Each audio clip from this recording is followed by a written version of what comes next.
ഇറാനും അമേരിക്കയും തമ്മിൽ രൂപപ്പെട്ടിരിക്കുന്ന യുദ്ധ സാഹചര്യത്തിലെ സംഘർഷം മിഡിൽ ഈസ്റ്റിൽ എത്രത്തോളം പ്രതിഫലിക്കുന്നു, അഥവാ മിഡിൽ ഈസ്റ്റിലെ രാജ്യങ്ങളിലേക്കുള്ള ഇറാന്റെ ആക്രമണങ്ങൾ സാമ്പത്തികമായി എത്ര വലിയ ആഘാതമാണ് സൃഷ്ടിച്ചിരിക്കുന്നത്? കഴിഞ്ഞ ചില ദിവസങ്ങളിലായി വന്ന റിപ്പോർട്ടുകൾ വിശകലനം ചെയ്യുമ്പോൾ ഇതിന്റെ പ്രഭാവം സൈനിക രംഗത്ത് മാത്രം അല്ല, ആഗോള സാമ്പത്തിക സംവിധാനത്തിലും പ്രതിഫലിക്കുന്നതായി നിരീക്ഷകർ പറയുന്നു. ഇതിലധികം ശ്രദ്ധിക്കപ്പെടാത്തതെങ്കിലും വലിയ പ്രത്യാഘാതം ഉണ്ടാക്കാൻ ഇടയുള്ള ഒരു ആരോപണം ഇറാന്റെ മിസൈൽ ഡ്രോൺ ആക്രമണം ആമസോൺ കമ്പനിയുടെ 3 ഡാറ്റാ സെന്ററുകളെ ലക്ഷ്യം വെച്ചാണ് നടത്തിയത് എന്ന വാർത്ത. ഈ റിപ്പോർട്ടുകൾ പ്രകാരം നാശനഷ്ടത്തിന്റെ വലിപ്പം മാത്രമല്ല ഇവിടെ പ്രധാനം. ഡാറ്റാ സെന്ററുകളെ ലക്ഷ്യമിടുന്നത് വഴി അമേരിക്കയ്ക്കും ലോകരാജ്യങ്ങൾക്കും ഒരു ശക്തമായ സന്ദേശമാണ് ഇറാൻ നൽകുന്നത് എന്നാണ് ചില വിശകലനങ്ങൾ പറയുന്നത്. ഇതൊരു സാധാരണ സൈനിക ആക്രമണം അല്ല. മുൻപ് യുദ്ധങ്ങൾ ആരംഭിക്കുമ്പോൾ ആദ്യ ലക്ഷ്യമെല്ലാം സാധാരണയായി ക്രൂഡ് ഓയിൽ പൈപ്പ് ലൈനുകൾ, എണ്ണ ശുദ്ധീകരണശാലകൾ, വൈദ്യുത ഉൽപാദക നിലയങ്ങൾ ഇവയൊക്കെയായിരുന്നു. കാരണം ആ കാലഘട്ടത്തിൽ ഏറ്റവും വിലപ്പെട്ട സാമ്പത്തിക ആസ്തി ഊർജ വിഭവങ്ങളായിരുന്നു. എന്നാൽ ഇന്നത്തെ ഡിജിറ്റൽ കാലഘട്ടത്തിൽ ഡാറ്റയും ക്ലൗഡ് അടിസ്ഥാന സൗകര്യങ്ങളും ആഗോള സമ്പദ് വ്യവസ്ഥയുടെ ഹൃദയമാണ്. ആമസോൺ വെബ് സർവീസ് പോലുള്ള ക്ലൗഡ് സേവനങ്ങൾ ലോകമെമ്പാടുമുള്ള ബാങ്കിംഗ് സംവിധാനങ്ങൾ, ഇ കൊമേഴ്സ് പ്ലാറ്റ്ഫോമുകൾ, സർക്കാർ സേവനങ്ങൾ, ആരോഗ്യരംഗം, സൈനിക ആശയവിനിമയം എന്നിവയുടെ പ്രവർത്തനത്തിന് നിർണായകമാണ്. അതുകൊണ്ട് തന്നെ ഡാറ്റാ സെന്ററുകളെ ലക്ഷ്യമിടുന്നത് ഒരു രാജ്യത്തെ മാത്രമല്ല, ഗ്ലോബൽ ഡിജിറ്റൽ ഇൻഫ്രാസ്ട്രക്ചറിനെ ബാധിക്കാം. ഇത് ഹൈബ്രിഡ് വാർഫെയർ എന്ന ഒരു പുതിയ ഘട്ടത്തിന്റെ സൂചനയാകാമെന്നും പറയപ്പെടുന്നു. അതായത് ഭൗതിക ആക്രമണങ്ങളും ഡിജിറ്റൽ അടിസ്ഥാന സൗകര്യങ്ങളും എല്ലാം ഒന്നിച്ച് ലക്ഷ്യമിടുന്ന ഒരു രീതി. പഴയ കാലത്ത് ഏറ്റവും വിലമതിക്കപ്പെട്ടത് എണ്ണയായിരുന്നു, എന്നാൽ ഇന്ന് അതിലേറെ മൂല്യമുള്ളത് ഡാറ്റയാണ്. അതിനാലാണ് ഡാറ്റാ സെന്ററുകളെ ലക്ഷ്യമിട്ട് നടത്തിയതായി പറയപ്പെടുന്ന ഈ ഒരു ആക്രമണം ഒരു സാധാരണ സ്ട്രൈക്ക് മാത്രമല്ല എന്ന് വിലയിരുത്തുന്നത്. ഇതിനെക്കുറിച്ചെല്ലാം ഈ വീഡിയോയിലൂടെ വിശദമായി അറിയാം.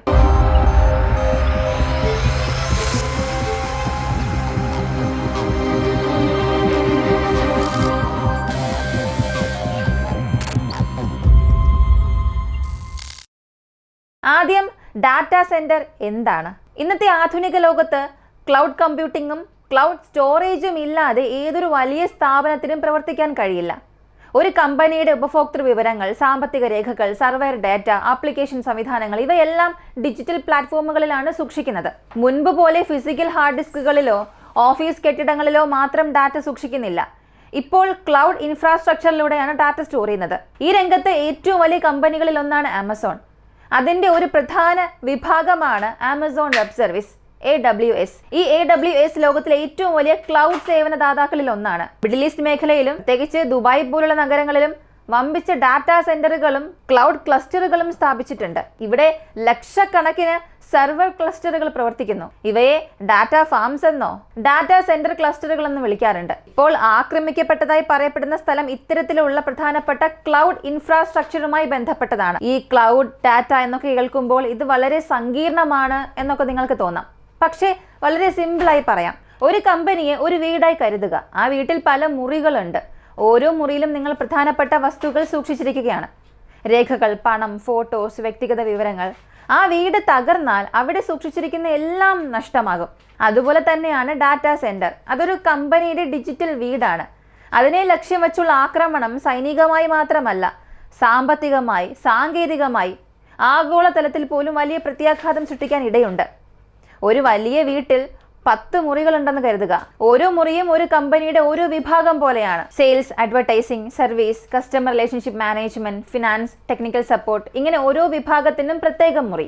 ഇപ്പോൾ നിങ്ങൾ ആ കമ്പനിയുടെ ഉടമയാണെന്ന് കരുതുക. ഒരു ഉപഭോക്താവ് നിങ്ങളോടൊന്ന് ചോദിക്കുകയാണ്, ഞാൻ ഇന്നലെ പറഞ്ഞ പ്രശ്നത്തിന്റെ മറുപടി എനിക്ക് ഇതുവരെ കിട്ടിയില്ലല്ലോ എന്ന്. നിങ്ങൾക്ക് പഴയ രേഖകളൊന്നും അറിയില്ലെങ്കിൽ ഉത്തരം പറയാൻ കഴിയില്ല. പക്ഷേ ആ എല്ലാ വിവരങ്ങളും ഒരു കേന്ദ്ര സംവിധാനത്തിൽ സൂക്ഷിച്ചിട്ടുണ്ടെങ്കിൽ ആ കസ്റ്റമർ അവസാനമായി എന്ത് പരാതി പറഞ്ഞു, അതിന് കമ്പനി എന്ത് മറുപടി നൽകി, ഇടപാട് നില എന്താണ്, ഇവയെല്ലാം ഒറ്റ ക്ലിക്കിൽ നിങ്ങൾക്ക് ലഭിക്കും. ഇതാണ് ക്ലൗഡ് സ്റ്റോറേജിന്റെയും ക്ലൗഡ് കമ്പ്യൂട്ടിങ്ങിന്റെയും അടിസ്ഥാന ആശയം. ഒരു കമ്പനിയിലെ എല്ലാ വിഭാഗങ്ങളുടെയും ഡാറ്റ ഒരു വലിയ സെർവർ നെറ്റ്വർക്കിൽ സുരക്ഷിതമായി സൂക്ഷിക്കുന്നു. ഇത്തരം സേവനങ്ങൾ നൽകുന്ന പ്രധാന സ്ഥാപനങ്ങളിൽ ഒന്നാണ് ആമസോൺ. അതിന്റെ ഒരു പ്രധാന വിഭാഗമായ ആമസോൺ വെബ് സർവീസ് ലോകത്തിലെ ഏറ്റവും വലിയ ക്ലൗഡ് ഇൻഫ്രാസ്ട്രക്ചർ നെറ്റ്വർക്കുകളിൽ ഒന്നാണ്. ഒരു കമ്പനി AWS പോലുള്ള ക്ലൗഡ് സേവനവുമായി ബന്ധിപ്പിക്കുമ്പോൾ അവർക്ക് ആവശ്യമായ മുഴുവൻ ഡാറ്റയും ഒറ്റ പ്ലാറ്റ്ഫോമിലൂടെ ലഭ്യമാകും. അതായത് കസ്റ്റമറുടെ വിവരങ്ങൾ, സാമ്പത്തിക വിവരങ്ങൾ, project data, email server data, application പ്രവർത്തനങ്ങൾ എല്ലാം ഒരേ നെറ്റ്വർക്കിൽ. ഇതിന്റെ പ്രാധാന്യം എത്രത്തോളം വലുതാണെന്ന് നിങ്ങൾക്ക് ഇതിലൂടെ തന്നെ മനസ്സിലാക്കാം.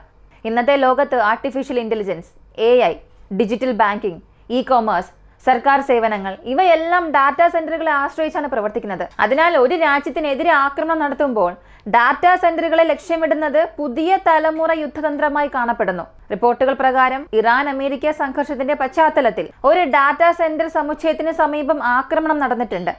അതിന്റെ ആഘാതത്തിൽ കെട്ടിടത്തിന്റെ ചെറിയൊരു ഭാഗത്തിന് കേടുപാടുകൾ സംഭവിച്ചു. ചില റിപ്പോർട്ടുകളിൽ അത് മിസൈൽ ആക്രമണമാണെന്നും ചിലയിടങ്ങളിൽ ഡ്രോൺ ആക്രമണമെന്നും പറയുന്നു. മറ്റു ചിലയിടങ്ങളിൽ അൺഐഡന്റിഫൈഡ് ഓബ്ജക്റ്റ് എന്നും പറയുന്നു. എന്തായാലും ആ സ്ഥലത്ത് ഒരു ആക്രമണ സംഭവം നടന്നു എന്നത് പ്രധാനപ്പെട്ട കാര്യമാണ്. ഈ സംഭവത്തെ തുടർന്ന് മണിക്കൂറുകളോളം ക്ലൗഡ് സർവീസുകൾ തടസ്സപ്പെട്ടു. ചില ഉപഭോക്താക്കൾക്ക് സേവനം ലഭ്യമല്ലാതായി. ബാക്കപ്പ് നടപടികൾ ആരംഭിക്കണമെന്ന നടപടികൾ വന്നു. ആമസോണിന്റെ ഭാഗത്ത് നിന്ന് ഉപഭോക്താക്കൾക്ക് താൽക്കാലികമായി സർവീസ് പ്രശ്നങ്ങൾ ഉണ്ടാകുമെന്നുള്ള ഒരു അറിയിപ്പും കൊടുത്തിരുന്നു. ഏകദേശം 11 മണിക്കൂറുകൾക്ക് ശേഷം ഈ സേവനങ്ങൾ ഭാഗികമായി പുനഃസ്ഥാപിക്കുകയും ചെയ്തു. ആ 11 മണിക്കൂറിനിടെ 100 കണക്കിന് സ്ഥാപനങ്ങൾ, 1000കണക്കിന് ഉപഭോക്താക്കൾ ഈ ക്ലൗഡ് ഇൻഫ്രാസ്ട്രക്ചർ ആശ്രയിച്ചിരുന്ന ഡിജിറ്റൽ സേവനങ്ങളെല്ലാം ബാധിക്കപ്പെട്ടു. ഇനി ഇത് UAE-യിലല്ലേ സംഭവിച്ചത്? അപ്പോൾ UAE-ക്ക് മാത്രമല്ലേ പ്രശ്നമുണ്ടാവുകയുള്ളൂ എന്ന് ചോദിക്കാം. അങ്ങനെയല്ല. UAE ഇപ്പോൾ മിഡിൽ ഈസ്റ്റിലെ ഒരു വലിയ ടെക് ഫിനാൻസ് ഹബ്ബായി മാറിയിരിക്കുകയാണ്. കുറഞ്ഞ നികുതി സംവിധാനം, അന്താരാഷ്ട്ര നിക്ഷേപ സൗകര്യങ്ങൾ, ഡിജിറ്റൽ ഇൻഫ്രാസ്ട്രക്ചർ വികസനം ഇവ കാരണം ലോകത്തിലെ പല രാജ്യങ്ങളുടെയും കമ്പനികൾ ഇവിടെ സെർവർ സൗകര്യം സ്ഥാപിച്ചിട്ടുണ്ട്. മൈക്രോസോഫ്റ്റ് പോലും AI സംബന്ധമായ സാങ്കേതിക രംഗത്ത് $1 ബില്യൺ നിരക്കിൽ നിക്ഷേപം നടത്തുമെന്നാണ് പ്രഖ്യാപിച്ചിട്ടുള്ളത്. അതായത് UAE-യിലെ ഡാറ്റാ സെന്ററുകൾ പ്രാദേശിക സേവനങ്ങൾക്ക് മാത്രമല്ല, ആഗോള സെർവർ നെറ്റ്വർക്കുകളുടെ ഒരു പ്രധാനപ്പെട്ട കണ്ണിയാണ്. ഈ ഡാറ്റാ സെന്റർ കോംപ്ലക്സിന് നേരെയുണ്ടായ ആക്രമണം അന്താരാഷ്ട്ര ഡിജിറ്റൽ കമ്മ്യൂണിക്കേഷൻ, ക്ലൗഡ് ഹോസ്റ്റഡ് വെബ്സൈറ്റുകൾ, ബാങ്കിംഗ് സേവനങ്ങൾ, ഇ-കൊമേഴ്സ്, AI സർവീസ് ഇവയെല്ലാം താൽക്കാലികമായി ബാധിക്കാം.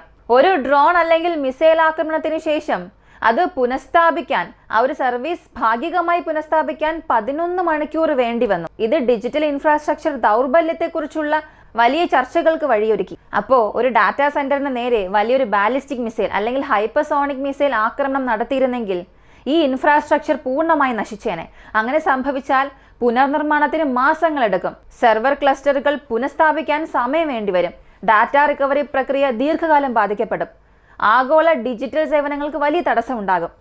അങ്ങനെയാണെങ്കിൽ ഇവിടെ വരുന്ന ഒരു ചോദ്യം, എന്തുകൊണ്ട് അങ്ങനെ ഒരു ലൊക്കേഷനെ ആക്രമിക്കണം? ഇതൊരു സൈനിക മറുപടി മാത്രമാണോ അല്ലെങ്കിൽ ഒരു തന്ത്രപരമായ സന്ദേശമാണോ എന്ന് ചോദിക്കാം. പറഞ്ഞു വന്നാൽ ഇത് രണ്ടും ചേർന്നതാണ്.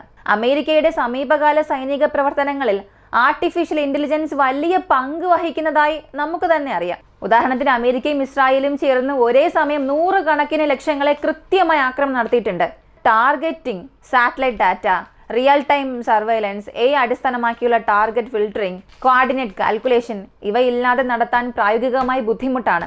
അതിനാൽ ക്ലൗഡ് ഇൻഫ്രാസ്ട്രക്ചറും AI സംവിധാനങ്ങളും ആധുനിക യുദ്ധത്തിൽ നിർണായക ഘടകങ്ങളായി മാറിയിരിക്കുകയാണ്. അതായത് നിങ്ങൾ ഉപയോഗിക്കുന്ന സാങ്കേതികത എന്താണോ അതാണ് എൻ്റെ ലക്ഷ്യം എന്ന സന്ദേശം. നിങ്ങൾ AI-യും ക്ലൗഡ് സിസ്റ്റം ഉപയോഗിച്ച് എനിക്കെതിരെ ആക്രമണം നടത്തുകയാണെങ്കിൽ അതിനുള്ള അടിസ്ഥാന ഇൻഫ്രാസ്ട്രക്ചറിനെ തന്നെ ഞാൻ നശിപ്പിക്കും എന്ന തരത്തിലുള്ള ഒരു തന്ത്രപരമായ മുന്നറിയിപ്പായിരിക്കാം ഇത്. ഇവിടെ മറ്റൊരു പ്രധാനപ്പെട്ട വശം കൂടിയുണ്ട്. ദുബായും യുണൈറ്റഡ് അറബ് എമിറേറ്റ്സും ആഗോള ടെക് ഫിനാൻസ് ഹബ്ബായി മാറിയിരിക്കുകയാണ്. ലോകത്തിലെ നിരവധി കമ്പനികൾ തങ്ങളുടെ ഡാറ്റയും ക്ലൗഡ് സംവിധാനങ്ങളും ഇവിടെ ഹോസ്റ്റ് ചെയ്യുന്നു.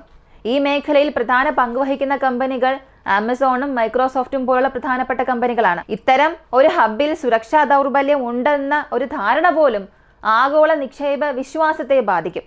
ആമസോൺ ലോകത്തിലെ ഏറ്റവും വലിയ ടെക് കമ്പനികളിൽ ഒന്നാണ്. അതുപോലെ സ്റ്റാർലിങ്ക് ഗ്ലോബൽ കമ്മ്യൂണിക്കേഷൻ രംഗത്ത് പ്രധാന പങ്ക് വഹിക്കുന്നുണ്ട്. ഇന്നത്തെ ഈ ലോകത്ത് നിങ്ങൾക്കൊരു സ്മാർട്ട് ഫോൺ ഉണ്ടെങ്കിൽ അത് പ്രവർത്തിക്കാൻ പിന്നിൽ പ്രവർത്തിക്കുന്നത് ക്ലൗഡ് സെർവറുകളും ഡാറ്റാ സെന്ററുകളും AI പ്രോസസ്സിംഗ് സിസ്റ്റങ്ങൾ, ഗ്ലോബൽ നെറ്റ്വർക്ക് ഇൻഫ്രാസ്ട്രക്ചർ ഒക്കെയാണ്.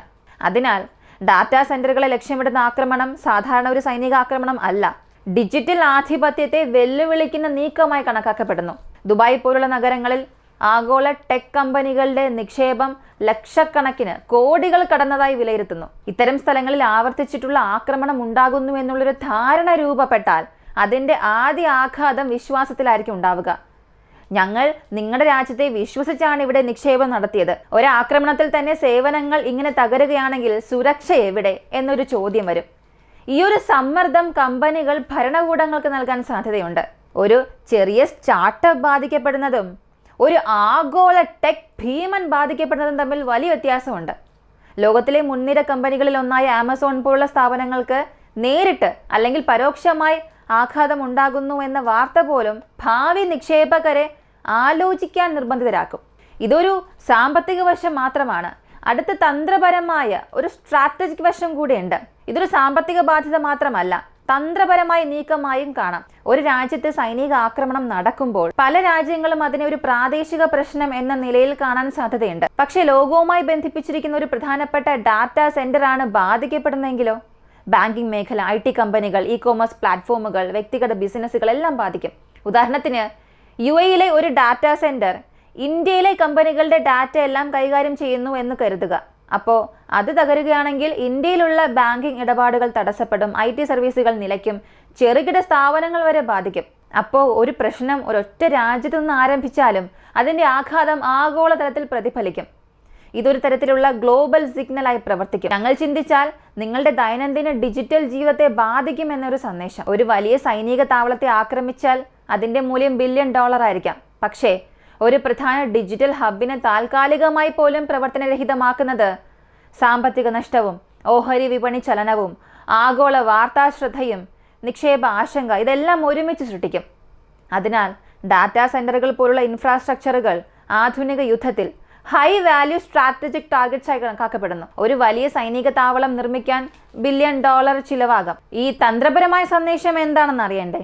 നീ എന്നെ ആക്രമിക്കുമ്പോൾ ഞാൻ നിന്റെ നിർണായക സംവിധാനങ്ങളെയും ആക്രമിക്കും എന്ന രീതിയിലുള്ള ഒരു തന്ത്രപരമായ കണക്കുകൂട്ടലായിരിക്കാം ഇത്. റിപ്പോർട്ടുകൾ പ്രകാരം ഏകദേശം 11 മണിക്കൂറുകളോളം സെർവർ സേവനങ്ങളിൽ പ്രശ്നമുണ്ടായതായി പറയുന്നു. ഈ ഡ്രോൺ ആക്രമണം മാത്രം ഇത്രയും പ്രഭാവം ഉണ്ടാക്കിയെങ്കിൽ കൂടുതൽ വലുതായ ആക്രമണങ്ങൾ ഉണ്ടായാൽ എന്താകുമെന്നൊരു ആശങ്കയും ഉയരുന്നുണ്ട്. പക്ഷെ ഇത് ബാക്ക്ഫയർ ആകാനും സാധ്യതയുണ്ട്. ഇത്തരം നീക്കങ്ങൾക്ക് പ്രതികൂല ഫലങ്ങളും ഉണ്ടാകാം. കൂടുതൽ കർശനമായ അന്താരാഷ്ട്ര പ്രതികരണം, പുതിയ സാമ്പത്തിക ഉപരോധം, സൈബർ ആക്രമണം, സൈനിക സമ്മർദ്ദം വർദ്ധിപ്പിക്കൽ. അതുകൊണ്ട് തന്നെ ഇതൊരു ഏകപക്ഷീയമായ നേട്ടം എന്നൊരിക്കലും പറയാനും കാണാനുമാകില്ല. ഈ ആധുനിക യുദ്ധമെന്നത് മിസൈലുകൾ, ടാങ്കുകൾ, സൈനിക താവളങ്ങൾ ഇതിൽ മാത്രം ഒതുങ്ങുന്നതല്ല. ഇപ്പോൾ ലക്ഷ്യം ഡാറ്റയും ക്ലൗഡ് ഇൻഫ്രാസ്ട്രക്ചറും AI സംവിധാനങ്ങളും ആഗോള നെറ്റ്വർക്കിന്റെ നിയന്ത്രണം ഈ ഒരു നിലയിലേക്ക് മാറിയിരിക്കുകയാണ്. ഒരു ഡാറ്റാ സെന്ററിന് നേരെ ഉണ്ടായ ആക്രമണം സൈനികമായി ചെറുതായി തോന്നിയാലും അതിൻ്റെ സാമ്പത്തികവും സാങ്കേതികവുമായ ആഘാതം വളരെ വലുതാകാം. ഈ ഒരു വീഡിയോയെക്കുറിച്ചുള്ള നിങ്ങളുടെ അഭിപ്രായം എന്താണെന്നുള്ളത് കമൻറ്റിൽ പറയുക. നിങ്ങൾക്കിത് ഉപകാരപ്പെട്ടു എന്ന് തോന്നുന്നുണ്ടെങ്കിൽ മറ്റുള്ളവർക്കും ഷെയർ ചെയ്യാൻ മറക്കണ്ട. മറ്റൊരു വീഡിയോയുമായി വീണ്ടും കാണാം.